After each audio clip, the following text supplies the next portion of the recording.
Welcome back. ये हमारा HTML का लेक्चर नंबर 8 है और प्रीवियस लेक्चर के अंदर हमने HTML लिंक्स को पढ़ा था और इसी के साथ हमने एक छोटा सा प्रोजेक्ट भी किया था।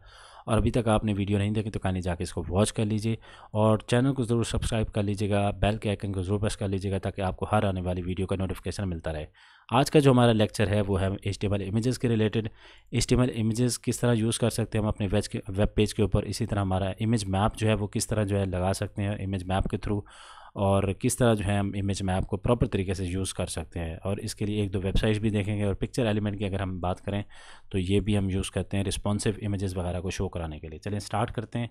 तो VS कोड को ओपन कीजिए जी। यहाँ पे हम आते हैं, पहले अपने इमेज टैग को ओपन करते हैं। जैसे हम इमेज टैग जो है ओपन करते हैं तो उसके साथ हमें बताना पड़ता है इमेज का सोर्स। ठीक है, तो इमेज का सोर्स हम बताते हैं, यानी इमेज का पाथ कौन सा होने वाला है। तो हमने यहाँ पे इमेज का पाथ जो है ना वो बताया, क्योंकि हमारे पास यहाँ पे ये इमेज एक पड़ी हुई है image.png। ठीक है, तो अब मैं इसको सेव करता हूँ और पहले मैं इसको कोलैप्स कर देता हूँ। अब मैं ओपन विद लाइव सर्वर कर लेता हूँ। यहाँ से मैंने ऑलरेडी बताया हुआ है कि किस तरह इसको ओपन करना है। तो यहाँ पे देखिए कि हमारे पास इमेज आ गई है। ठीक है, अब व्हाट इफ़ के हमारे पास ये पाथ जो है ना इनकरेक्ट हो जाए। ठीक है, यह हो सकता है सर्वर किसी कोई और वजह हो सकती है कि हमारी इमेज जो है प्रॉपर लोड ना हो। तो यहाँ पे तो कुछ तो शो होना चाहिए था ना यूज़र को, तो पता तो चले उसको ना कि यार यहाँ पे कुछ था। तो उसके लिए फिर हमारे पास आता है ये आल्ट टेक्स्ट, यानी अल्टरनेटिव टेक्स्ट। तो यहाँ पे अब हम अल्टरनेटिव टेक्स्ट लिखेंगे। लेट से हमारे पास जो यानी इमेज के रिलेटेड हम टेक्स्ट यहाँ पे दिखाएंगे अब यूज़र को, ताकि यूज़र को पता हो कि यहाँ पे कुछ ना कुछ था। ठीक है, अब मैं इसको सेव करता हूँ तो यहाँ पे ये देखिएगा तो हमारे पास ये, ठीक है, सी। तो यहाँ पे हमारे पास अब कुछ तो डिस्प्ले हो रहा है यूज़र को। और इसी के साथ ये मैं आपको बताता चलिए, ये हमारा जो सर्च इंजन के लिए भी ये काम की चीज़ है। ठीक है, बाद में देखेंगे जैसे जब SEO के रिलेटेड चीज़ें देखेंगे तो तब। ठीक है, तो ये हमारी इमेज आ गई अगेन। चलें, तो अब यहाँ पे मैं इमेज की विड्थ अगर मुझे कंट्रोल करनी है तो इमेज की यानी साइज़ कंट्रोल करने के लिए हमारे पास विड्थ एक प्रॉपर्टी है। तो यहाँ पे आप वो असाइन कर सकते हैं। व्हाट इफ़ के मैं 400 कर देता हूँ तो हमारी इमेज कुछ इस तरह से जो है ना वो आ जाएगी। ठीक है, और इसी के बाद अगर मैं इसकी हाइट देना चाहूँ तो ज़ाहिर है मैं हाइट स्पेसिफाई कर सकता हूँ, लेकिन नॉट रिकमेंडेड। जैसे आपने ये देखे तो इमेज कुछ इस तरह से स्ट्रेच हो जाएगी। तो विड्थ अगर आप असाइन कर देते हो तो विड्थ के अकॉर्डिंगली जो है ना वो आपकी इमेज जो है वो एडजस्ट हो जाएगी। तो आपको ज़रूरी नहीं है कि आप उसकी हाइट भी जो है स्पेसिफाई करें। ठीक है, तो इसी के साथ फिर हम देखते हैं हमारे पास है नेक्स्ट के इमेज की अलाइनमेंट। हम CSS के अंदर इसको देखेंगे, बट राइट ना फिर भी मैं आपको बता देता हूँ कि आप अगर स्टाइल टैग ऐड करते हैं, ठीक है, एट्रीब्यूट, और उसके बाद फिर आप एक प्रॉपर्टी लिखते हैं फ्लोट। फ्लोट करने से आप ये इसको कह रहे हैं कि आप जो मेरी इमेज है उसको फ्लोट करा दो राइट की तरफ। ठीक है, ये हमने उसको बताया। तो राइट साइड पे जो है ना वो हो गया फ्लोट, लेकिन हम इसको प्रॉपर जो है CSS के अंदर हम देखेंगे। अभी के लिए हमें इसको फिक्र करने की ज़रूरत नहीं है। ठीक है, इसके बाद फिर हम आते हैं इमेज को एज ए लिंक अगर हमने यूज़ करना तो फिर किस तरह। हम ऑलरेडी भी देख चुके हैं, लेकिन फिर भी मैं इसको बता देता हूँ।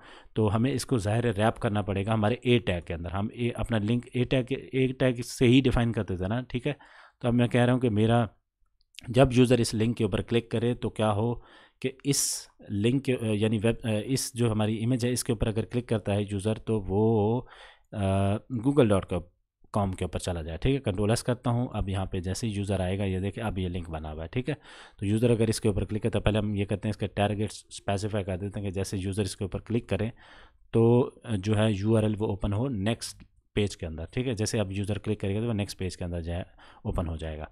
ठीक है, तो इस तरह हम इमेज को जो है ना एज ए लिंक यूज़ कर सकते हैं। तो इमेज एज ए बैकग्राउंड अगर हमें यूज़ करनी हो तब क्या करना पड़ेगा। ठीक है, हम कर लेते हैं इमेज को एज ए बैकग्राउंड। तो हम लेट से हम एक P टैग लेते हैं और P टैग के अंदर बल्कि हम यहाँ पे पहले कोई डमी कंटेंट जो है वो जनरेट कर लेते हैं। मैं अगेन डमी कंटेंट जनरेट कर लेता हूँ। ठीक है, मैं अगेन थोड़ा सा डमी कंटेंट जो है ना अगेन मैंने कर लिया। अब मैं यहाँ पे आके अपना स्टाइल टैग ओपन करता हूँ। अब यहाँ पे मुझे बैकग्राउंड यूज़ करना है। बैकग्राउंड इमेज या बैकग्राउंड अगर आप प्रॉपर्टी लेते हैं तो यहाँ पे आपको URL से स्पेसिफाई करना पड़ेगा अपनी इमेज का। ठीक है, तो यहाँ पे मैं अगेन अपनी इमेज का URL स्पेसिफाई कर सकता हूँ। इन्वर्टेड कोमास के अंदर आपने इसको स्पेसिफाई करना है। ठीक है, तो मेरे पास ये आ गया। अब इसको सेव किया तो यहाँ पे हम आएंगे, ये देखिएगा हमारे पास बैकग्राउंड में इमेज आ गई है। ठीक है, तो अब मैं इमेज को कंट्रोल भी कर सकता हूँ। पहले मैं इसकी जो टेक्स्ट का कलर है उसको मैं कर देता हूँ वाइट, ताकि टेक्स्ट हमें नज़र आए। कंट्रोल S किया तो हमारे पास टेक्स्ट जो है विजिबल है। अब हम चाह रहे हैं कि इमेज की जो एडजस्टमेंट है वो हम कर सकते हैं। ठीक है, हम प्रॉपर जो है ना CSS के थ्रू करेंगे, बट राइट नाउ हम इसको कर लेते हैं साइज़ वगैरह इसका एडजस्ट। ठीक है, तो साइज़ इसको मैं कर रहा हूँ कवर। ज़ाहिर है प्रॉपर्टी क्या है किस तरह है इसको हम देखेंगे बाद में। और इसी तरह फिर आप कर सकते हो, यानी बाकी जितनी भी इसकी प्रॉपर्टीज़ हैं मेरे ख्याल से हम CSS में पढ़ें तो ज़्यादा बेटर है। तो हम इसको यूज़ कर सकते हैं। सिर्फ इतना बताना था इस चैप्टर में, लेकिन फर्दर जो है ना हम इसको देखेंगे कि हम किस तरह background as a image background हम यूज़ कर सकते हैं विद CSS। चले, तो नेक्स्ट हम देखते हैं कि इमेज के फॉर्मेट्स कितने हैं। देखिए मोस्ट कॉमनली जो यूज़ होने वाले हैं वो है JPEG, हमारे पास PNG है, GIF है और WebP है। और इसके अलावा मैं आप लोगों के लिए असाइनमेंट समझे ये लगा रहा हूँ आपके ज़िम्मे कि आपने ये करना है कि मुझे इसकी एब्रीविएशन जो है ना वो आपने कमेंट के अंदर बतानी है लाजमी, ठीक है। तो ये आपकी असाइनमेंट होगी। चलें अब HTML मैप्स की अगर बात करेंगे, बहुत ज़बरदस्त चीज़ है। व्हाट इफ़ के जैसे हम चाह रहे हैं मैं चलो बल्कि बताता हूँ अभी साथ में। तो यहाँ पे मैप को हम पढ़ लेते हैं। Image maps allow you to associate multiple hyperlink with different parts of a single image. जैसे हमने इमेज को एज ए लिंक बनाया था ना, अभी हम क्या करते हैं, पहले हम मैप देख लेते हैं, ठीक है। मैप बनाने के लिए हमें इमेज का मैप बनाने के लिए हमें मैप टैग जो है ना वो इंसर्ट करना पड़ेगा और मैप का यहाँ पे नाम देना पड़ेगा। रिलेटेड मेरी इमेज है फॉर एग्जांपल फुल स्टैक के रिलेटेड, तो मैंने उसी के रिलेटेड नाम दे दिया, ठीक है। और यहाँ पे एंटर मार देता हूँ और इससे ऊपर जो है ना हमें एक इमेज जो है ना वो डिफाइन, ज़ाहिर इमेज होगी तो उसके उसी के रिलेटेड जो है ना हम वो सारी चीज़ें कर रहे हैं, ठीक है। तो अब मैं यहाँ पे image.png यहाँ पे ले आया और अल्टरनेटिव दें ना दें वो आपकी मर्ज़ी है अब, ठीक है। मैंने आपको बता दिया उसके फ़ायदा एंड प्रोज एंड कॉन, ठीक है। यूज़ मैप आप यहाँ पे अब ये देखें हमने ज़ाहिर इस इमेज को एज ए यूज़ मैप कर रहे हैं, ठीक है। तो यूज़ मैप आप करेंगे, उसके बाद यहाँ पे आप वो जो नाम यहाँ पे हमने दिया है ना इसी के थ्रू हम इसको टारगेट करेंगे यहाँ पे, ठीक है। हम इसको बता रहे हैं कि आपका जो मैप है ना वो ये पड़ा हुआ है, तो इसको हमने सेलेक्ट करना है हैश के थ्रू, ठीक है। अब हम यहाँ पे वो बता चुके। अब इसका जो कनेक्शन है, इन दोनों का कनेक्शन यानी इस टैग का इस टैग से हमने कनेक्शन बिल्ड कर दिया, लेकिन अब हमें इसका एरिया भी तो स्पेसिफाई करना पड़ेगा, ठीक है। अब एरिया टैग के लिए हमारे पास है एरिया जैसे ही आप इंसर्ट करते हैं तो आप इसको ना इस तरह वो कर पाएंगे। और इसके बाद हमारे पास है एक है हमारे पास एट्रीब्यूट शेप का, इसी तरह एक एट्रीब्यूट हमें देना पड़ता है इसका कोऑर्डिनेट का, एक एट्रीब्यूट ये बाकी एक्स्ट्रा हैं ऑप्शनल हैं, आप दें ना दें आपके ऊपर है।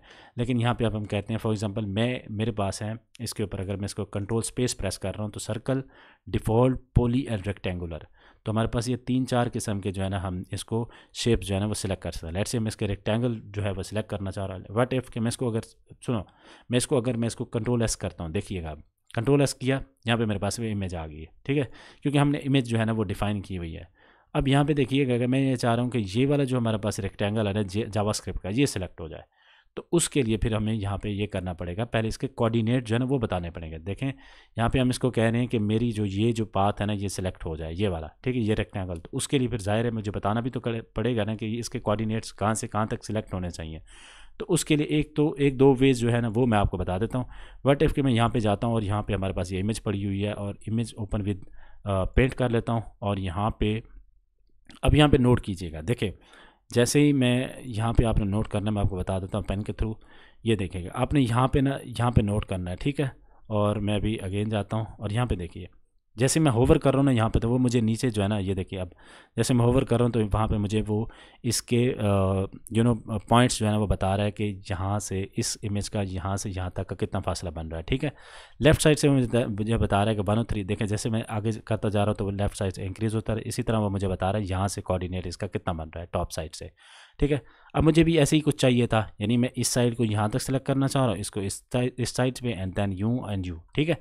तो कुछ रेक्टेंगुलर शेप, तो जैसे मैंने यहाँ पे ओवर किया तो मुझे बता रहा है कि 105 एंड 72 जो है ना आपका यहाँ पे वो पाथ बन रहा है। तो मैं क्या करता हूँ, मैं जाके अपना वहाँ पे डिफ़ाइन करता हूँ कोऑर्डिनेट। यहाँ पे मेरे पास आ गया 105 और 72, ठीक है, एक मैंने डिफ़ाइन कर दिया। अब यहाँ पे ये होगा क्या कि अगर मैं इसको कहाँ चली गई इमेज, ठीक है, सॉरी ये हाँ देखिए नॉट सब्सक्राइब किया हुआ इतने लोगों ने। अच्छा एनीवेज यहाँ पे ये कुछ इस तरह करेगा। अभी यहाँ पे जो हमने कोऑर्डिनेट दिया ना वो इस तरह दिया है कि यहाँ पे ये एरिया और ये एरिया जो है ना उसने सेलेक्ट कर लिया। अब हमें ज़ाहिर है ये एरिया भी सिलेक्ट कराना है, तो उसके लिए हमें ये कोऑर्डिनेट जो है ना ये सिलेक्ट करना पड़ेगा, ठीक है।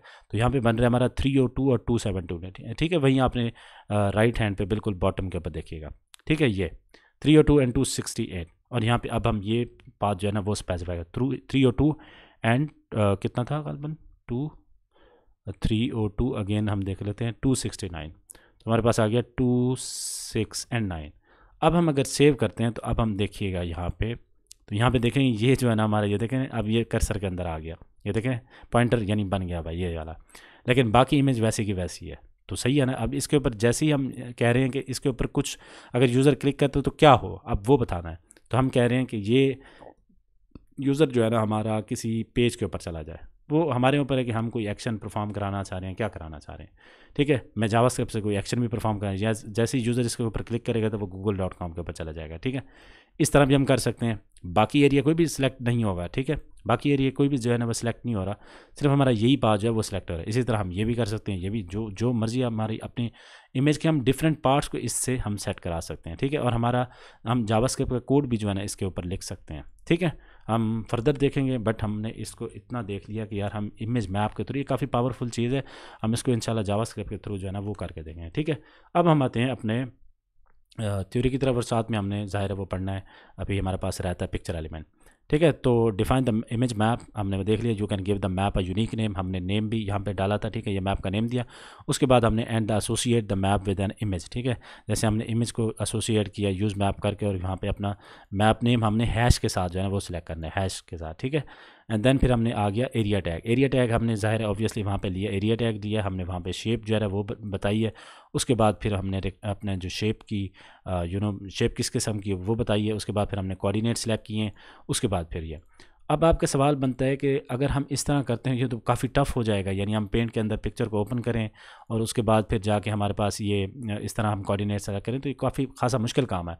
तो उसके लिए आप क्या करना पड़ेगा आपको, आप जाएं यहाँ पे और यहाँ पे आप सर्च करें कि इमेज और मैप जनरेटर है, ठीक है। तो हमारे पास बहुत सारे इस तरह के ऑब्वियसली टूल्स जो है ना वो अवेलेबल है। इमेज मैप जनरेटर आप लिखिएगा तो आपके पास ये कुछ एक वेबसाइट आ जाएगी, आप सिलेक्ट करें, आप इमेज आपकी जहाँ पे भी पड़ी हुई है, ठीक है। यहाँ पे मैं जाता हूँ और यहाँ पे आता हूँ, और तो हमारे पास ये कुछ इमेज पड़ी हुई है, मेरे ख्याल से 8वां लेक्चर हमारा इसके अंदर, और ये हमारे पास इमेज पड़ी हुई है, ठीक है।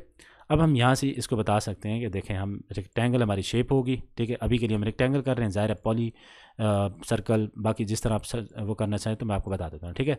रेक्टेंगल, और यहाँ पे आप लिंक को डालना चाह रहे हो, ठीक है, यानी वो लिंक अभी मैं बताता हूँ, इसका सोर्स कोड मैं अभी बताता हूँ, ठीक है। लेट से मैं जैसे रेक्टेंगल के ऊपर क्लिक किया और मैं यहाँ से अब इसको बता रहा हूँ कि यहाँ से आपने सेलेक्ट करना है, ठीक है। यानी ये इस वाला पाथ और ये वाला पाथ यहाँ पे वो इसने कवर कर लिया, और जैसे ही मैं यहाँ पे कवर करता हूँ तो ये पूरा मेरा रेक्टेंगल जो है वो सिलेक्ट कर लेगा। अब मैं शो मी द कोड करता हूँ तो यहाँ पे देखिए कि हमारे पास ये कोऑर्डिनेट उसने सेलेक्ट कर लिए, ये हमारे कोऑर्डिनेट, ठीक है। तो आप इसको कॉपी करें सिंपल और यहाँ पे आके पेस्ट कर दें, है ना, इजी, आसान हो गया हमारे लिए। तो यहाँ पे ये हमारे पास आ गया, ये अगेन कंट्रोल वी करते हैं, कंट्रोल एस कर लीजिए, और ये हमारी इमेज अगेन सेलेक्ट हो गई, ठीक है। ये देखिए, ठीक है। तो इस तरह जो है ना हम अपनी इमेज का, अब ये मैंने बता दिया आपको रेक्टेंगल शेप का। व्हाट इफ़ कि आप चाह रहे हो, अब मैं इसको यहाँ से डिलीट भी कर सकता हूँ। व्हाट इफ़ कि आप चाह रहे हो ये जो पॉली शेप है ना, इसको हम पॉली शेप कहते हैं, इसको आप सिलेक्ट करना चाह रहे हो तो फिर ज़ाहिर है आपको पॉली के ऊपर जाना है और इसको आपने फिर से सिलेक्ट करना है, ठीक है। ये इस तरह आप सिलेक्ट कर सकते हो, जैसे ये मैं यहाँ से सिलेक्ट कर रहा हूँ ये, ठीक है। ये आपकी इमेज इस तरह कुछ सिलेक्ट होगी, जिस तरह आप सिलेक्ट करोगे उसके बाद फिर आपने जाना है शो मी द कोड, और ये आपके पास पॉली के जो है काफ़ी सारे ये आपको इस तरह जो है ना इसके कोऑर्डिनेट्स मिल जाएंगे, वो आप इस तरह सेलेक्ट कर सकते हो। इसी तरह मैं आपको बताता चलूँ, सर्कल भी बता दूँ, तो सर्कल के लिए आप क्या करते हो, व्हाट इफ़ कि मैं इसको जो है ना सर्कल शेप के अंदर मैं फॉर एग्जांपल करना चाह रहा हूँ, ये है तो नहीं बट फिर भी कर लेते हैं, या चलो ये जो रिएक्ट के लोगो है उसको कर लेते हैं, ठीक है। तो पहले मुझे बताना पड़ेगा इसका जो सेंटर पॉइंट है वो, अब सेंटर पॉइंट व्हाट इफ़ कि मेरे पास ये है, ठीक है, ये सेंटर पॉइंट आ गया, और बाहर इसका मुझे जो रेडियस है वो बताना पड़ेगा, ठीक है। सर्कल का रेडियस होता है ना, सॉरी बाय द, हाँ सर्कल ये है ना, ठीक है। चलो अब ये हो गया, बल्कि नहीं हुआ गालबन ना, ये देखें ना यहाँ पे ये उसने भी किया, बाय द वे मैं इसको अगेन मंगा लेता हूँ, मैं आता हूँ यहाँ पे और सर्कल के ऊपर जाता हूँ, और अब मुझे पहले इसका बताना पड़ेगा यानी पॉइंट बताना पड़ेगा सेंटर पॉइंट, उसके बाद मुझे बताना पड़ेगा सर्कल का रेडियस, ठीक है। अब ये देखें उसने रेडियस वाइज जो है ना उसको सेलेक्ट कर लिया, ठीक है। अब इसको एक कम ज़्यादा भी कर सकते हो, ये देखें, ठीक है, कम ज़्यादा इससे बढ़ा भी सकते हो। अब शो मी द कोड करेंगे और यहाँ से आपने इसके कोऑर्डिनेट जो है वो सिलेक्ट कर लेना है, ठीक है, X and Y and Z axes, तो ये आपने वो कर लेना है, ये आपके कोऑर्डिनेट इस तरह सेलेक्ट हो जाएंगे। आई होप कि आपको ये तीनों चीज़ें जो है क्लैरिटी के साथ मिल गई हैं, और जो बाकी सोर्सेज वगैरह हैं वो आपको यहाँ पे प्रोवाइड किया हुआ है, ठीक है। शेप्स के बारे में मैंने आपको बताया कि शेप जो है रेक्टेंगल है, सर्कल है, पॉलीगॉन है, you can specify the shape using the shape attribute and then coordinate of the shape using the, वही सारी चीज़ें मैंने आपको यहाँ पे बता दी और प्रैक्टिकली जो है वो करके बता दी। अब हम आते हैं पिक्चर एलिमेंट के ऊपर। अब पिक्चर एलिमेंट क्या होता है, किस तरह यूज होता है, is use to provide multiple sources for an image to adopt to different devices and display condition, ठीक है। अब ये हमें समझ आना चाहिए जब हम इसको करते हैं, यहाँ पे मैं इसको पहले हटा देता हूँ ताकि हमें किसी किस्म का इशू ना क्रिएट करे। तो हमारे पास अगर पिक्चर एलिमेंट हमने यूज़ करना तो हमारे पास है पिक्चर टैग, ठीक है। पिक्चर टैग हमने ओपन किया और क्लोज किया, इसके अंदर जाके हमने फिर सोर्स जो है ना वो डिफाइन करना है, हमारे पास है सोर्स, ठीक है। अब सोर्स के अंदर ना हमें कुछ एट्रीब्यूट जो है ना वो पास करने, एक है मीडिया, मीडिया के अंदर हमें यह बताना है कि मिनिमम कितनी विड्थ के ऊपर आप ये इमेज शो कराना चाह रहे हो। मैं यहाँ पे कहता हूँ कि मुझे 450 पिक्सल जो है ना मिनिमम अगर मेरी विड्थ हो, तो आप ये वाली जो इमेज है, यानी इसके अंदर मुझे सोर्स सेट बताना है, ये इमेज जो है ना तब आप शो कराना है, ठीक है। और मैं यहाँ पे इसको वो इमेज बता देता हूँ। अब मैं इसको अगर सेव करता हूँ, देखिएगा मैं जैसे इसको सेव करता हूँ तो यहाँ पे मेरे पास कुछ भी नहीं है। तो हाँ यार, ये क्या हो गया, ठीक है।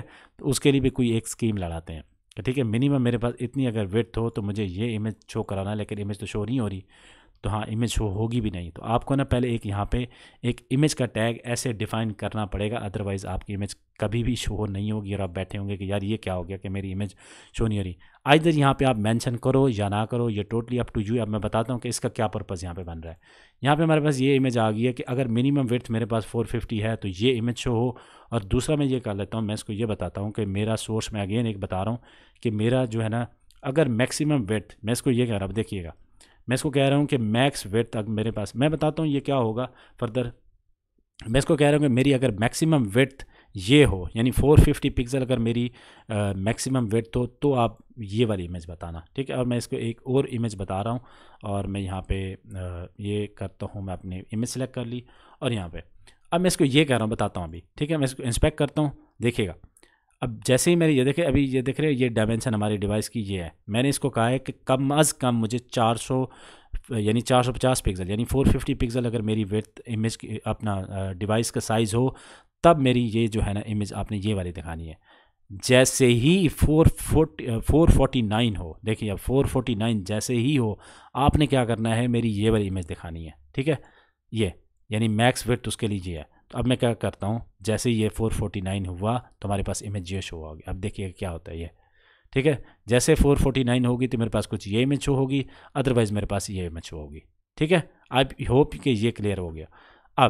अब ये जो हमने सोर्स एट्रीब्यूट यहाँ पे डिफाइन किया, व्हाट इफ़ कि यहाँ पे अगर ये वाला मैं अगर इसको क्लोज कर दें, देखिए कंट्रोल एस करता हूँ, अब देखिएगा, क्योंकि देखें मोबाइल के ऊपर तो वो इमेज लगाई हुई है कि हमारे पास जैसे ही 450 के दरमियान की विड्थ होगी तो वहाँ पे ये दिखाएगा, लेकिन 450 से जैसे ऊपर विड्थ होगी तो यहाँ पे तो है ही नहीं इमेज। तो उसके लिए फिर क्या है कि हम ये जो समझ लें कि अल्टरनेटिव है पड़ा, ठीक है। कि अगर कोई यहाँ पे सोर्स ना दिया हुआ तो यहाँ पे ये वाली इमेज जो है ना वो नज़र आती रहेगी, ठीक है। ये कुछ इमेज जो है ना वो नज़र आती रहेगी अगर जहाँ पे आपने इमेज डिफाइन नहीं की हुई।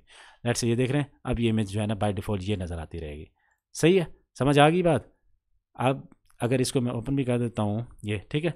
यानी इसका ये मतलब है कि अगर यहाँ पे कोई पाथ मिस हो जाता है या कोई प्रॉब्लम आ जाती है, तब ये वाली इमेज तो एटलीस्ट शो होती रहे यूज़र को। तो इसी तरह आप जितना मर्जी सोर्स डिफ़ाइन करते हैं, जितने मर्जी आप जो है ना अपनी इमेज वगैरह को शो कराते रहें, तो इस तरह जो है ना आप अपनी एक डिफरेंट डिवाइसेस के ऊपर डिफरेंट किस्म की आप इमेजेस जो है ना मोबाइल के ऊपर अलग आप शो करा सकते हो, उसके ऊपर डेस्कटॉप के ऊपर जो है ना वो अलग आप शो करा सकते हो।